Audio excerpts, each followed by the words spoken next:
मुसलमान मंदिर मस्जिद के नाम पर वोट दिया था, उनको बेरोजगारी मिल रही है, बुलडोजर मिल रहा है, गरीबी मिल रही है। तो खड़े हो करके, ताली बजा करके, हाथ उठा करके माननीय मुख्यमंत्री जी को धन्यवाद दीजिए, जोर से ताली मारिए। ये गूंज जो है देश के कोने कोने में जाना चाहिए। हर सरकार को ये गूंज सुनाई देनी चाहिए ताकि उनको पता चले बेरोजगारी ही असली दुश्मन है और सरकार का असली मुद्दा लोगों को रोजगार देना। खड़े होइए और जोर से ताली बजाइए, और इतना जोर से ताली बजे आपकी कि ये आवाज दिल्ली के हुक्मरानों तक पहुंच जाए। ये हुक्मरान कौन है? भारत के प्रधानमंत्री नरेंद्र मोदी और भारतीय जनता पार्टी के कान तक ये आवाज पहुंचाने की अपील कर रहे हैं बिहार के उप मुख्यमंत्री तेजस्वी प्रसाद यादव। और वो ये कह रहे हैं कि अपने चचा यानी मुख्यमंत्री नीतीश कुमार ने जो ऐतिहासिक काम किया है, उस काम के लिए नीतीश जी को धन्यवाद दीजिए और खड़े हो जाइए आप सब लोग और इतनी जोर से ताली बजाइए कि इस ताली की गूंज, इस रोजगार की गूंज दिल्ली में बैठे हुए लोगों तक सुनाई दे।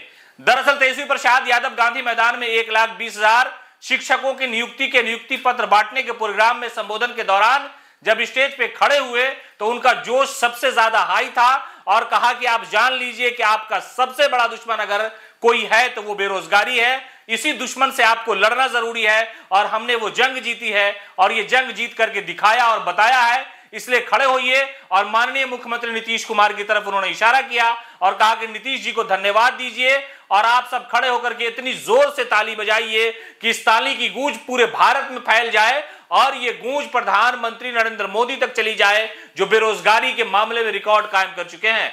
दरअसल तेजस्वी यादव ने राजनीतिक मंच न होने के बाद भी एक तरह से राजनीतिक तौर पर प्रधानमंत्री मोदी को घेरने का प्रयास किया और लोगों से ये अपील की और कहा कि आपको इतनी जोर से ताली बजाना है कि इस ताली की जो आवाज है वो प्रधानमंत्री दिल्ली में बैठे हुए सत्ता में लोग हैं उनके कान तक चली जाए और वो ये सुने कि बिहार में रोजगार का मेला लगा है। बिहार में एक दिन में एक ही जगह पे 1,20,000 लोगों को नौकरियां दी जा रही है, इसलिए कि आपने नौकरी नहीं दी। उसके अलावा उन्होंने इशारों में योगी आदित्यनाथ पर भी हमला किया और कहा कि बुलडोजर से सरकार नहीं चलती, बुलडोजर से समाज नहीं चलता, बुलडोजर से आपका विकास नहीं होता और साथ ही साथ हिंदू और मुसलमान करने से आपका नुकसान होगा, आपकी नस्लें बर्बाद हो जाएंगी, आपका राज्य तबाह हो जाएगा, आपका मुल्क खराब हो जाएगा। इसलिए अब बात सिर्फ रोजगार की होगी और बात बेरोजगारी पर जो लोग भाषण देते थे उनको भी एक तरह से तेजस्वी यादव ने बड़े सख्त लहजे में जवाब दिया और कहा कि बुलडोजर से काम नहीं चलता, हिंदू मुसलमान से काम नहीं चलता, इसलिए कि असल जो दुश्मन है आपका,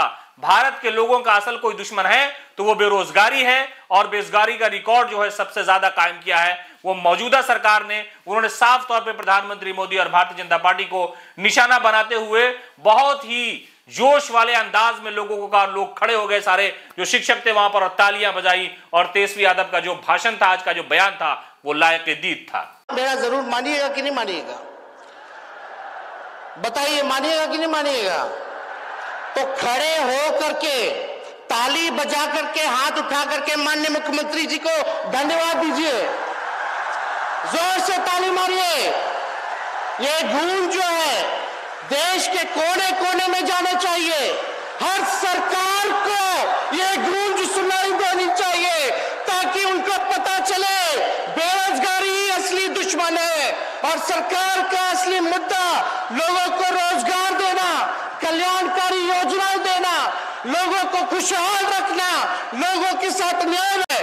लेकिन जिन लोगों ने हिंदू मुसलमान मंदिर मस्जिद के नाम पर वोट दिया था, उनको बेरोजगारी मिल रही है, बुलडोजर मिल रहा है, गरीबी मिल रही है। इसलिए हमें बड़ी खुशी है और